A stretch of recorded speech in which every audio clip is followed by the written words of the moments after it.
Hey guys, Steve here, singledadfitdad.com. Thanks for watching. Today we're going to learn how to foam roll. Okay, most of you probably already know how to foam roll, but what I'm going to do is just going to show you a basic warm-up that you should be doing before, not every workout, but a couple times a week probably.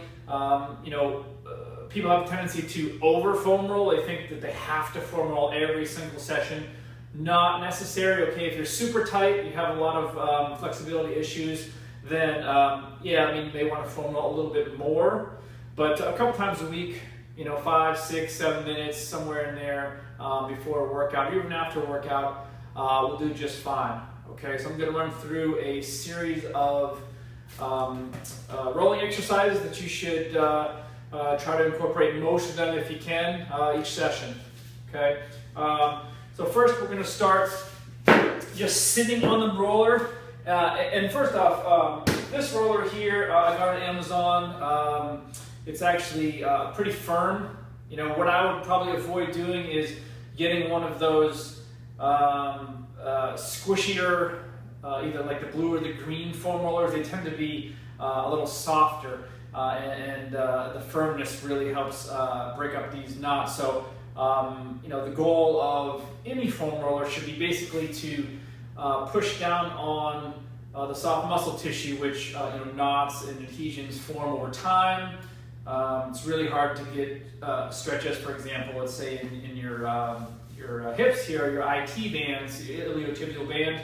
So if you sit a lot, you drive a lot, it's really becomes tight through here. So when we foam roll it, we break up those knots and allow the tissue to become more flexible over time, reduce the chance of injuries, and increase your mobility and flexibility, which as we get older, really important. Okay, so the first roll that I'll do here is for the piriformis muscle, which sits at the top of the glute. Tends to get really tight, so if you do a lot of squatting too, you'll notice that that gets really tight or running.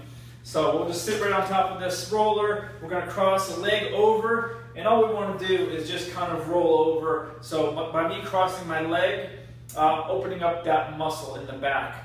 So right now I already feel it. It's pressing right on the top of that glute, and I can feel it, and it's tender. So we know that a muscle is tight when it hurts. Okay, if it's tender, really tender, or it hurts, we know there's some tightness there that needs to be rolled out. Okay, so what we're going to do is just real easily, we're going to roll back and forth until we find the spots that are the most sore. And if we find something that's really sore, and there's a few spots that we'll get to that tend to be very sore, we sit on them. Okay, so we find a really, really rough spot. We're going to sit and hold it for 20 to 30 seconds.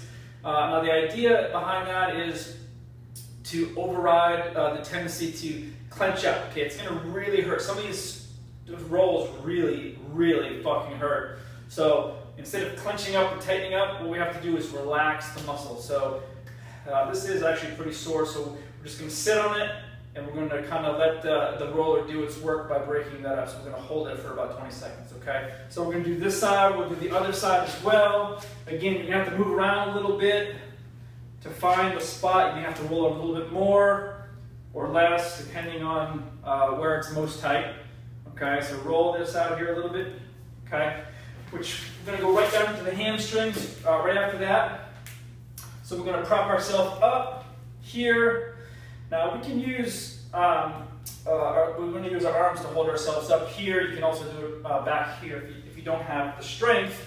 But what we're going to do is roll the length of the hamstrings. We never want to roll the back of the knee, just the full length of that muscle. For example, this particular roll doesn't work very well for me, only because I've been doing it so often. So what I'm going to do is I'm just going to cross a leg over here. Now we have that extra pressure, and now I can start feeling it. Okay? This is really important for a lot of guys. A lot of guys have really poor hamstring flexibility. Okay? So we're going to roll each side. I'm going to shorten it up for the sake of this video. I don't want it to be too long, but we're going to shorten it up. Each stretch should be, or each roll should be, 20 seconds to 30 seconds. Okay? Okay, so we're going to do that.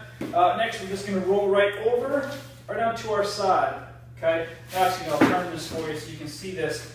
So we're going to position this roller right on top of my hip here. This is where we're going to do the IT band. Okay, if you use 2 feet together like this, we're going to put a lot more pressure. Okay, so we're going to come down. We're going to use my forearm here to roll the length all the way to just above the knee. Okay, now this hurts. Okay, so if it hurts too much, we're just going to bring that top foot over. It's going to take some of that pressure off, and we're going to roll it just like that. Okay, if you roll forward to a little bit, so we're going to just bring this body forward. We're going to roll out a different muscle here. We're not just going to get directly the IT band. We'll get the TFL here. Again, pretty much sore for a lot of guys. A lot of guys have a real hard time keeping flexible here. Okay, we'll switch it up here. We're going to just roll it right over, right to the top of those quads. Watch out for your nuts. You're going to roll forward and back, forward and back. Okay, now if we're not feeling this, all we're going to do is we're going to slide the roller here, and we're going to position just one leg here. And now we have a lot more pressure, and this is a lot more challenging. So this is a way to make it a little more difficult. You're gonna get a better roll there. Okay. We're also going to do our calves. We're going to sit down. Same principle here. You can do it both at the same time, the full length of those calves, or we're going to cross it over. Okay. So again, once we cross that leg over, it becomes much more challenging, and that pressure, it really drops down. So we're getting a lot of pressure right on that muscle. Okay, and again, we can roll that foot out to get the peroneals. Okay, or straight up, or you can even roll it in depending on where it's the most sore. Okay, we're going to flip it over now. We're going to do our back. Okay, right here. We're going to position this right about the middle of my back. Take my hands, I'm going to wrap them around my head. I'm going to bring this down.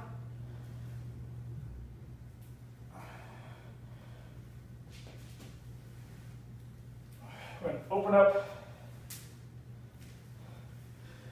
Okay, so by wrapping my head, hands around my head and pulling inward, I'm opening up those back muscles here so we can roll them. We're going to do our lower back too. Again, nice and easy here. Again, we don't want a lot of pressure on that lower back. Okay, we don't need our full weight on that lower back. Okay, we're also going to do our lats here. Okay, so we can roll here. Again, we can probably position our foot here. We can roll the length all the way down and roll that lat. Okay, all the way through here. I also like to do one more stretch, which you don't see very often, but it's for the anterior tibialis, or the shins basically.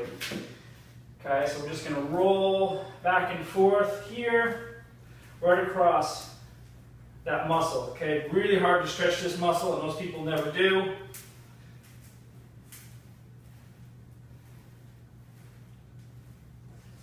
Okay, so those are enough to get you started. Those are plenty. There are a few more rolls that you can do, you know, for your upper back, for your arms, even your triceps, and the front of your shoulders. Not always necessary. The big ones are your hamstrings, the hips, the glutes, the IT bands. Those are really the most important ones. Calves, if you're a runner or you have really tight calves.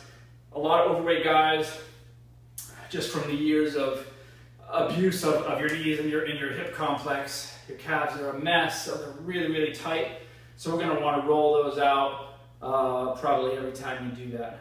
Okay, so again, incorporate this into your routine a couple days a week. And if you have any questions, hit me up, Steve at singledadfitdad.com, and I'll talk to you soon.